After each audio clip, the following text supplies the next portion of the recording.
आज जो कहानी मैं आप लोगों को बताने जा रहा हूँ, एक लड़की जिसकी उम्र 22 साल होती है दोस्तों, अनुराधा जिसका नाम होता है, उसके साथ उसके खुद घर वालों ने जिन्होंने उसे पाल पोस कर बड़ा किया था, गोदी में जिन्होंने खिलाया था, वही इस बच्ची के साथ ऐसी हैवानियत कर जाएंगे, कभी किसी ने सोचा भी नहीं था। दोस्तों, अगर आप लोगों के पास थोड़ा सा जज्बा है, थोड़ा सा आप इस कहानी को डिटेल से जानना चाहते हैं कि क्या इस लड़की के साथ में हुआ था, तो आप वीडियो के साथ अंत तक जरूर बने रहिए। दोस्तों, आगे बढ़ने से पहले हमारी वही रिक्वेस्ट कि जो हमारे चैनल के साथ नए हैं, कृपया करके चैनल को फॉलो कर लें, बेल आइकन को जरूर प्रेस करें। नमस्कार, जय हिंद। आप देख रहे हैं APH न्यूज़ 2.0। कहानी की शुरुआत करते हैं। कहानी होती है उत्तर प्रदेश के गोंडा जिले की।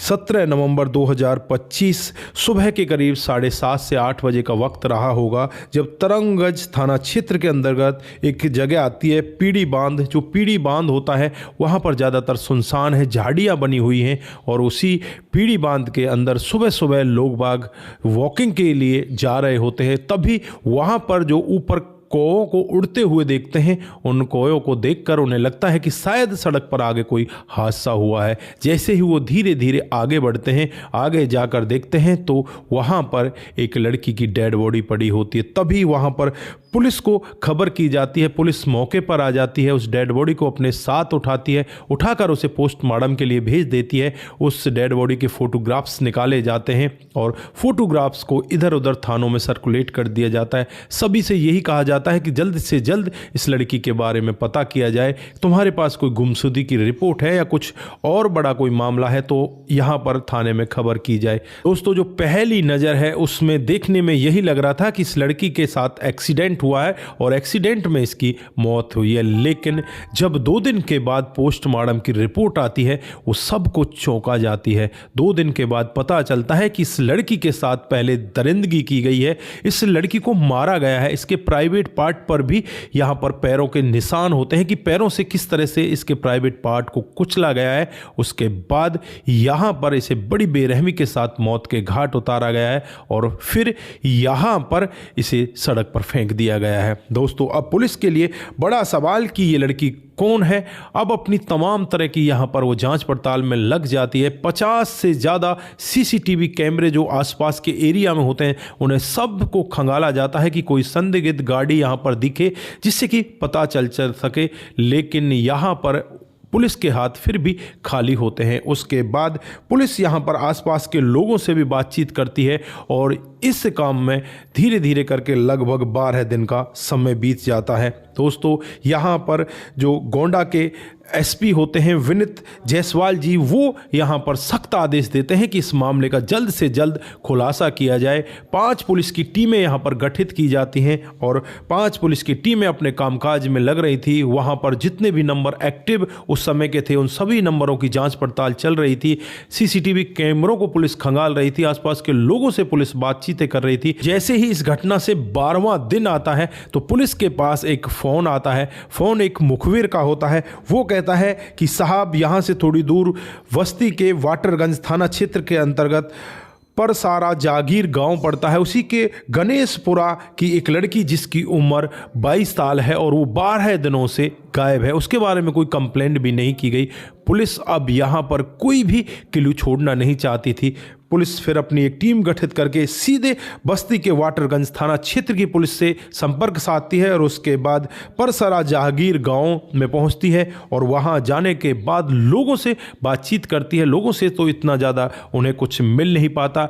फिर वो एक घर के अंदर जाती है। वहां उस घर में एक महिला मिलती है जिसका नाम निर्मला होता है, उसका एक बेटा जिसका नाम मनीष होता है। दोस्तों, अब यहाँ पर इन लोगों से जब बातचीत की जाती है तो दोनों की बातों में बहुत ज़्यादा फ़र्क यहाँ पर पुलिस को दिखाई देता है। पुलिस समझ जाती है कि शायद इन दोनों ने ही कुछ ना कोई बड़ी घटना को यहाँ पर अंजाम दिया है, क्योंकि जब इनसे पूछा जाता है कि तुम्हारी बेटी कहाँ है, उसका क्या नाम है, तो ये बेटी का नाम अनुराधा बताते हैं और कहते हैं कि हमारी बेटी जल्द ही वापस आ जाएगी, आपको इस बारे में टेंशन लेने की ज़रूरत नहीं है।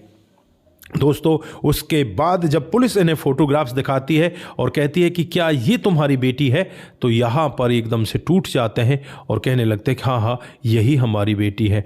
तो पुलिस यहाँ पर उनको बताती है कि ये बेटी तो मर चुकी है, रोड पर इस तरह से ये पड़ी हुई मिली है और इसको मारा गया है, पहले मारा गया है उसके बाद इसे रोड पर फेंका गया है। दोस्तों अब यहाँ पर माँ और बेटे की सिट्टी पिट्टी गोल हो जाती है और पुलिस जब इससे सख्ती के साथ पूछताछ करती है तो पता चलता है कि यहाँ पर ये सब काम करने वाले यही घर के लोग होते हैं। दोस्तों दरअसल यहाँ पर चंद्र प्रकाश नाम का एक व्यक्ति होता है जिसकी 2 साल पहले यहाँ पर किसी हादसे में मौत हो जाती है।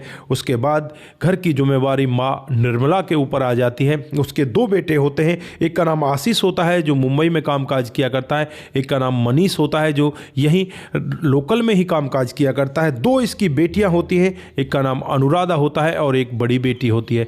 जो अनुराधा होती है वो पड़ोस में ही जो गांव से 7-8 किलोमीटर दूरी पर एक कॉलेज है वहां पर ये पढ़ा करती।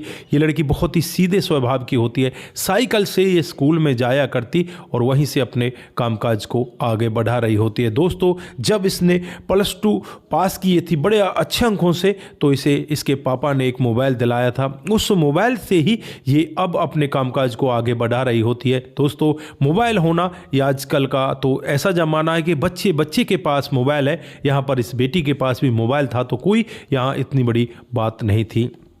दोस्तों फिर यहाँ पर माँ को शक होने लगता है कि बेटी यहाँ पर मोबाइल से किसी लड़के के साथ बातचीत करती है। वो बार बार यहाँ पर अपनी बेटी को टोका करती। बेटी उससे यही कहती कि माँ ऐसी कोई बात नहीं, मैं अपनी सहेली से बात कर रही थी। लेकिन ये सब बातें भाई मनीष को अच्छी नहीं लगती और एक दिन का वाक़या होता है। मनीष यहाँ पर अपनी बहन के साथ मार पिटाई करने लगता है। मार पिटाई करने के बाद यहाँ पर उसका रवैया रुकता ही नहीं, वो यहाँ पर उसके ऊपर इस तरह से वार करता है कि लातों से घूंसों से मानो कि किसी बहुत बड़े दुश्मन के साथ वो वार कर रहा है। और फिर यहाँ पर ये माँ पूरा वाक़या देखती रहती है। माँ भी अपनी बेटी को बचाने का यत्न नहीं करती, वो तो एक स्तंभ बनकर खड़ी हो जाती है कि बस मैं कुछ देख ही नहीं रही। उसके बाद जिंदी ही उस लड़की को एक बोरे के अंदर पैक किया जाता है और उस बोरे को उठाकर अपनी गाड़ी की डिग्गी में बंद कर दिया जाता है। उसके बाद मनीष उस गाड़ी को लेकर यहाँ से निकलने लगता है, माँ को भी साथ लेकर जाता है और जब माँ का गांव आ जाता है तो वहाँ पर माँ को छोड़ दिया जाता है। पर उसके एक मामा का लड़का होता है जिसका नाम मुस्कान होता है। उस मुस्कान को वो अपनी गाड़ी में बिठा लेता है। गाड़ी में बिठाने के बाद वो लोग यहाँ से सीधे आगे की तरफ बढ़ने लगते हैं और वो लोग चाहते तो ये थे कि आगे जंगल में जाकर कुछ ईंट भट्टे लगे हुए हैं, उन ईंट भट्टों में इस लड़की को अंदर डाल दिया जाएगा, वो जल जाएगी, किसी को कानो कान खबर नहीं लगेगी। लेकिन आगे का जो रोड होता है वो ख़राब होता है, उस रोड को बिल्कुल बाधित किया हुआ था तो ये आगे नहीं जा पाते। वहाँ से वापस आते हैं, वापस आकर पेट्रोल पंप पर अपनी गाड़ी में पेट्रोल भी डलवाते हैं और उसके बाद वहाँ से सीधे फिर ये तरफगंज थाना क्षेत्र के पीड़ी बांधा इलाके में पहुँच जाते हैं और यहाँ पर ये लोग चलती हुई गाड़ी से ही उस लड़की के बोरे को खोलते हैं और उसे वहाँ सड़क पर फेंक देते हैं। उस लड़की की सांसें अभी चल रही थी और जैसे ही वो लड़की सड़क पर गिरती है तो पूरी शरीर उसका लुढ़क पुढ़क कर वहाँ से जाता है, सारा का सारा शरीर यहाँ पर छिल जाता है। इन बेरहमियों को जरा सी भी यहाँ पर ऐसा नहीं लगा कि तुम्हें इस लड़की के साथ में ऐसा करना चाहिए, नहीं करना चाहिए। थोड़े ही 10 कदम आगे बढ़ने के बाद ये गाड़ी में ब्रेक लगाते हैं और ब्रेक लगाने के बाद वापस गाड़ी मोड़ दी जाती है। दोस्तों अब यहाँ पर ये लड़की तड़फ रही थी, इसके हाथ पैर इतने नहीं चल रहे थे कि ये वहाँ से अपने आप को बचा सके या किधर उधर लुढ़क सके। ये सड़क पर ही पड़ी रहती है, कराहती है, लेकिन ये बेरहम लोग वापस गाड़ी को इसके ऊपर चढ़ा देते हैं और फिर उधर से इधर चढ़ा देते हैं, इधर से उधर चढ़ा देते हैं। कई बार उसके ऊपर गाड़ी को चढ़ा दिया जाता है। जब इनको लगता है कि अब इसके प्राण पखेरु उड़ चुके हैं, फिर वहाँ से ये गाड़ी को लेकर चुपचाप अपने घर, अपने गाँव आ जाते हैं और यहाँ आकर चुपचाप ऐसे बैठ जाते हैं कि जैसे इन्होंने कुछ किया ही नहीं। दोस्तों यहाँ पर पुलिस जब ये पूरा वाक्य सुनती है तो पुलिस भी एक बार सोचने के लिए मजबूर हो जाती है कि आखिरकार माँ की ममता क्यों नहीं जागी। माँ अपने आंखों के सामने अपनी बेटी को इतनी बेरहमी के साथ इस बोरे के अंदर बंद कराती है, जबकि उस समय वो बेटी जिंदा होती है।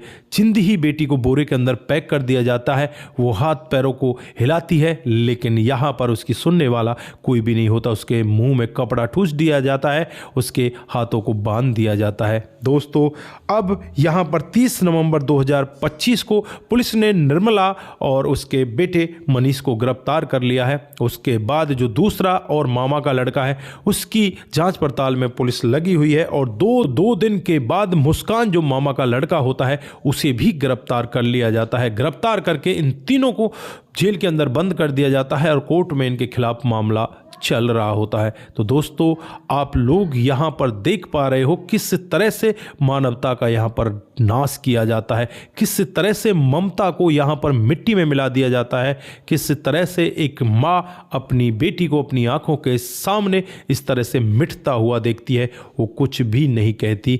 और यहाँ पर बेटा अपनी बहन को किस तरह से उन हाथों से इस रास्ते से हटा देता है जिन हाथों पर कभी वो राखी बांधा करती थी। तो दोस्तों इस घटनाक्रम पर आप क्या बोलना चाहते हैं? आपकी जो भी राय है एक बार कमेंट बॉक्स में जरूर दीजिएगा। इन लोगों को आप किस तरह की सजा में देखना चाहते हैं वो भी आप कमेंट बॉक्स में जरूर दीजिएगा। दोस्तों फिर मिलते हैं किसी नई दूसरी घटना के साथ। तब तक के लिए आप अपना ख्याल रखें, परिवार का ख्याल रखें, सतर्क रहें, सावधान रहें, रिश्तों की अहमियत को जरूर समझें। दोस्तों अपना ख्याल जरूर रखें। नमस्कार, जय हिंद, जय भारत।